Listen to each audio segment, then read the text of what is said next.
Hello, this is Sarah of Sarastrology, and this is part 3 of my chart rectification series.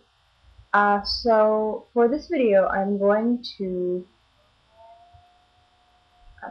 demonstrate and explain 2 last ways to rectify a birth chart in which you do not know the correct or an approximate time.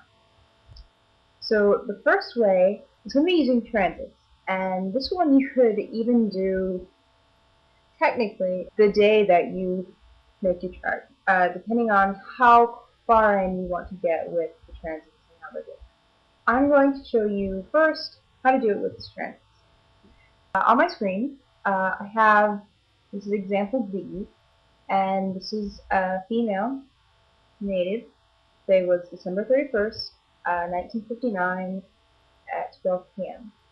Now that is not an approximate time. I set it at 12 p.m. as just the middle of the day. This is basically rectifying the chart without an approximate time. So for someone that does not know at all when they were born or what time, no one was around or they just don't know.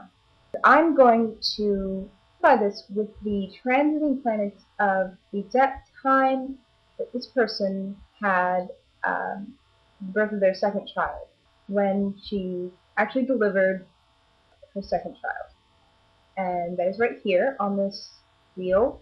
This is a bi-wheel. We have the inner part is our native, who we're rectifying the chart for, and the outer is her child, the one she had at this time. And this person's chart, her child's chart, has already been rectified, and we know that it was at this time. What we do is we see the planets we have.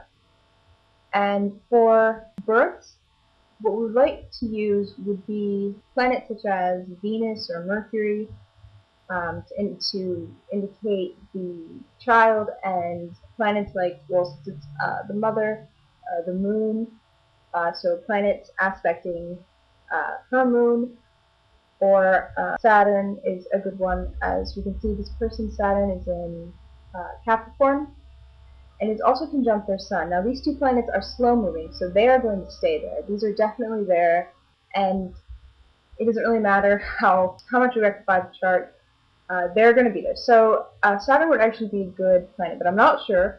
I have not rectified this yet, so we're doing this completely spot on. So what we're going to do, since it's solar fire, I'm going to look at the reports, and I'm going to go to sorted aspects to see how close everything was. One thing we can see here is a Mars conjunct Saturn and this is transiting Mars, so this is the child's Mars conjuncting her Saturn. Now that is an interesting aspect. We also have transiting moon quintile Venus, which is also an interesting aspect.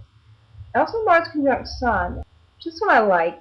I'm not sure why, but we're going to look a little more into that one, I think.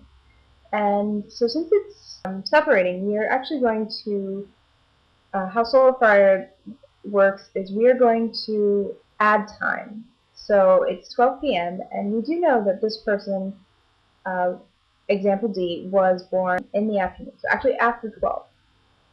So we're going to do that, and we hit the rectify button, and we're going to try about half an hour from this time.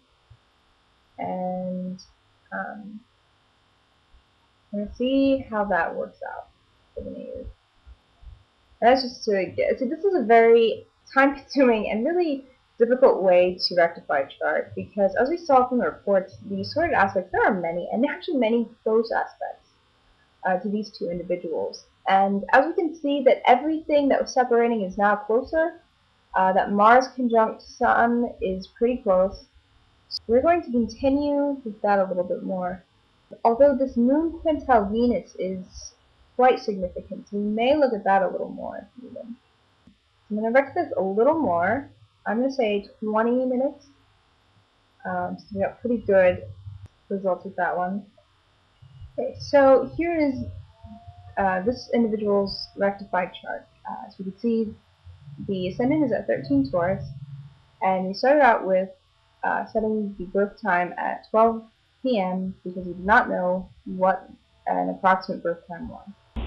So thank you for watching this video. That'll be all.